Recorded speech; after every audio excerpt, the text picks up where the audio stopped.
இன்றைக்கி லேடீஸ் கார்னரில் என்ன பார்க்க போகிறோம் அப்படின்னா, நம்ம வெஜிடபிள்ஸ் ஆர்டர் போடும்போது பார்த்திங்கன்னா, ஒரு சாஃப்டான நெட் பேக்கில் வந்து பேக் பண்ணி வரும். அதை நம்ம தூக்கி போடாமல் அதில் அழகழகான கிராஃப்ட் எப்படி செய்கிறதுன்னு பார்க்கலாமா?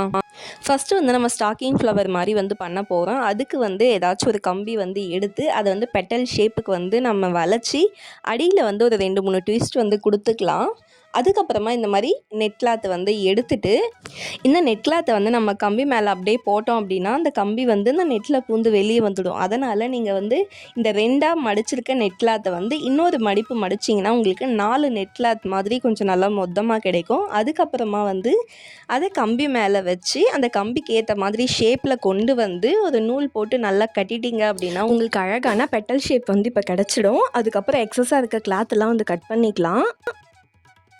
உங்களுக்கு எத்தனை பெட்டல்ஸ் வேணுமோ அத்தனை பெட்டல்ஸ் வந்து ரெடி பண்ணி வச்சுக்கோங்க. இதுக்கு சென்டரில் வந்து கொஞ்சம் கலர் டிஃப்ரெண்ட்டாக ஏதாச்சும் பண்ணணும் அப்படின்றதுனால இந்த மாதிரி ஒரு ரிப்பன் வந்து நான் எடுத்திருக்கேன். அதை வந்து குச்சியில் இந்த மாதிரி நல்லா ட்விஸ்ட் பண்ணிக்கலாம். அதுக்கப்புறமா இப்போ எடுத்து வச்சுருக்க பெட்டல்ஸை வந்து நூலில் வந்து ஒவ்வொரு பெட்டல்ஸும் வச்சு நல்லா டைட்டாக வந்து கொஞ்சமாக வந்து சுற்றிக்கலாம் டைட்டாக. இதே மாதிரி 5 பெட்டல்ஸையும் வந்து வச்சு நான் வந்து ட்விஸ்ட் பண்ணி எடுத்துக்கிறேன். சென்டரில் வந்து நான் கோல்டு கலர் ரிப்பன் எடுத்திருக்கேன். நீங்கள் கான்ட்ராஸ்ட்டாக எது வேணால் எடுத்துக்கலாம்.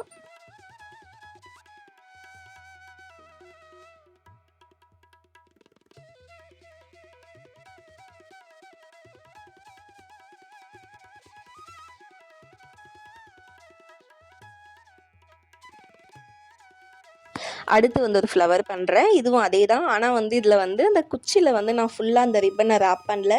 கொஞ்சம் ஓப்பனில் விட்டுட்டு இதுக்கப்புறம் பெட்டல்ஸ் வைக்கிறேன். ஸோ இது வந்து அதை விட இன்னுமே பார்க்க ரொம்ப நல்லா இருந்தது.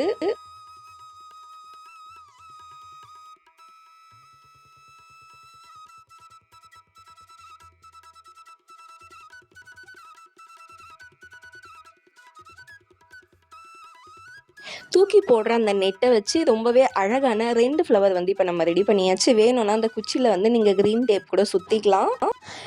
இப்போ வந்து ஒரு டைப் வந்து ஃப்ளவர் பண்ணியிருக்கோம். 2வது வந்து இன்னொரு டைப் ஃப்ளவர் வந்து எப்படி செய்கிறதுன்னு பார்க்கலாம்.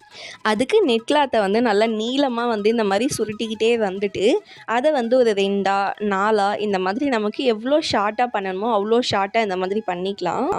எத்தனை மடிப்பு மடிக்கிறீங்களோ அதுக்கேற்ற மாதிரி உங்களுக்கு வந்து அந்த ஃப்ளவரோட அடர்த்தி கிடைக்கும். இதே மாதிரி 2-3 பூ வந்து நான் வேறு வேறு டென்சிட்டியில் வந்து பண்ணி எடுத்து வச்சுருக்கேன்.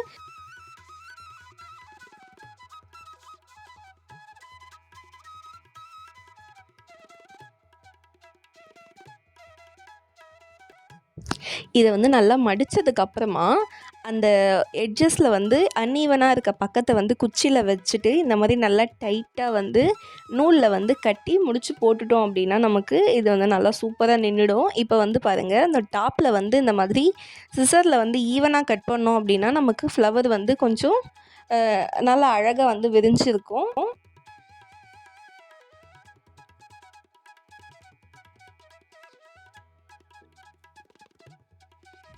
இப்போ வந்து இதில் க்ரீன் டேப்பை வச்சு டாப் டு பாட்டம் நல்லா நம்ம அந்த குச்சியை வந்து கவர் பண்ணிக்கலாம்.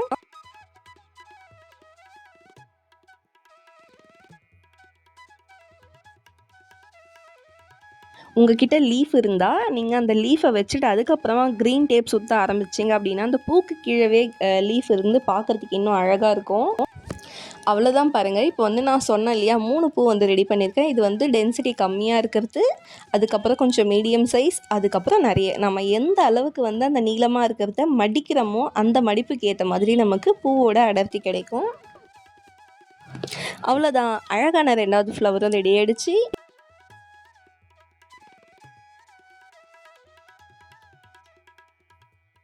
அடுத்து வந்து இந்த பேக்கை வந்து அழகான ஸ்க்ரப்பராக மாற்ற போகிறோம். அதுக்கு வந்து இந்த பேக்கோட எட்ஜஸில் வந்து ஒரு நாட் போட்டிருக்கோம். அந்த நாட்டு வந்து அப்படியே இருக்கட்டும். அந்த நாட்டு வந்து வெளியே தெரிகிற பக்கத்தை வந்து நம்ம உள்பக்கமாக திருப்பிக்கணும்.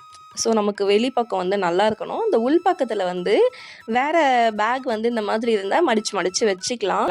எனக்கு சும்மா லைட்டான ஒரு ஸ்க்ரப்பர் தான் வேணும். அதனால நான் ஒரு 1.5 பேக் மாதிரி வச்சுட்டு இந்த மாதிரி கீழே இருக்க அந்த பேக்கை வந்து கையில் ஃப்ளீட் எடுக்கிற மாதிரி நம்ம அழகாக மடிச்சிட்டோம் அப்படின்னா சூப்பராக வந்து ஒரு ஸ்க்ரப் ரெடி ஆகிடும். அதோட டாப்பில் வந்து சேர்த்து பிடிச்சி நல்லா ட்விஸ்ட் பண்ணி நூல் போட்டு கட்டிடலாம்.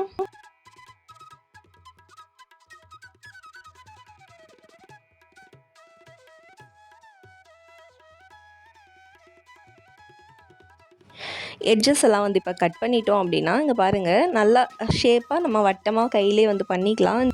இதில் வந்து நீங்கள் எல்லா டைப் ஆஃப் வெசலுமே வந்து க்ளீன் பண்ணலாம். பால் பாத்திரம் முதற்கொண்டு ரொம்ப ஈஸியாக இருக்கும்.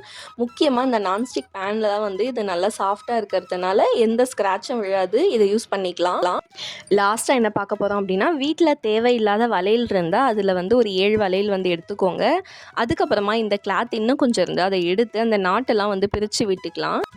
ஒரு 2ஆக வந்து அந்த பேகை வந்து மடிச்சுட்டு அதில் ஒரு வளையலை வச்சு இப்படி வந்து அதை நம்ம ட்விஸ்ட் பண்ணிவிட்டு நூல் போட்டு கட்டிட்டு எட்ஜஸை வந்து கட் பண்ணிடலாம். முடிச்சு வந்து பிரித்தோம் அப்படின்னா நமக்கு இன்னும் கொஞ்சம் எக்ஸஸாக நெட் கிளாத் கிடைக்கும். அதனால தான் அதை பிரிச்சுக்கிறோம். நிறைய கிளாத் இருந்தால் நீங்கள் வந்து முடிச்சை வந்து அப்படியே கட் பண்ணி விட்டுடலாம். இதே மாதிரி நான் 7 வளையலையும் ரெடி பண்ணி வச்சுருக்கேன். நான் இந்த ஆர்டரில் தான் வந்து ஒரு வால் ஹேங்கிங் வந்து ரெடி பண்ண போகிறேன். அதுக்கு கான்ட்ராஸ்ட் கலரில் உள்ள நூல் எடுத்துக்கலாம். ஃபஸ்ட்டு ஒரு வளையலில் வந்து அதை விட்டுட்டு நல்லா வந்து டைட்டாக வந்து நாட் பண்ணிக்கலாம். அதுக்கப்புறமா கொஞ்சம் ஒரு லென்த்து வந்து நம்ம தோராயமாக வந்து கட் பண்ணி எடுத்துக்கலாம். அதுக்கப்புறம் சென்டரில் இருக்க வளையலில் இந்த மாதிரி கொடுத்து எடுத்துக்கலாம். அந்த முடிச்சு போட்ட பக்கத்தை வந்து நம்ம பேக் சைடு வச்சுட்டு ஃப்ரண்ட்டில் வந்து நல்லா இருக்க பக்கத்தை வச்சுக்கலாம். இதே மாதிரி இன்னொரு வளையலையும் வந்து நாட் போட்டுக்கிறேன். இந்த மாதிரி கேப் ஆர்டரில் வந்து நம்ம அதை வச்சுக்கலாம். இப்போ அது எவ்வளோ ஸ்பேஸ் இருக்குது அப்படின்னு பார்த்துட்டு அதுலேயும் வந்து நம்ம நாட் போட்டுக்கலாம்.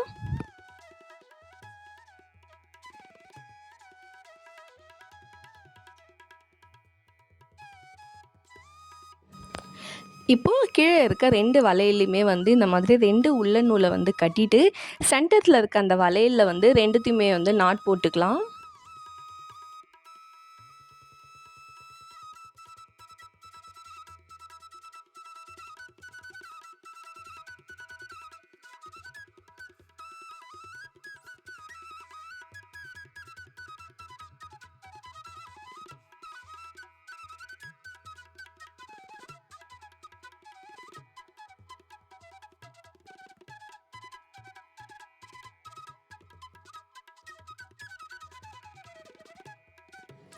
அப்புறம் மேலே இருக்க வளையலோடு சேர்த்து சைடில் 2 வளையலையும் வச்சு ஒரு நூல் வச்சு ஜாயின் பண்ணிக்கலாம். 3 வளையலையும் ஒன்றோட ஒன்று ஜாயின் பண்ணோம் அப்படின்னா அது நல்லா பிரியாமல் நல்லா திக்காக நிற்கும்.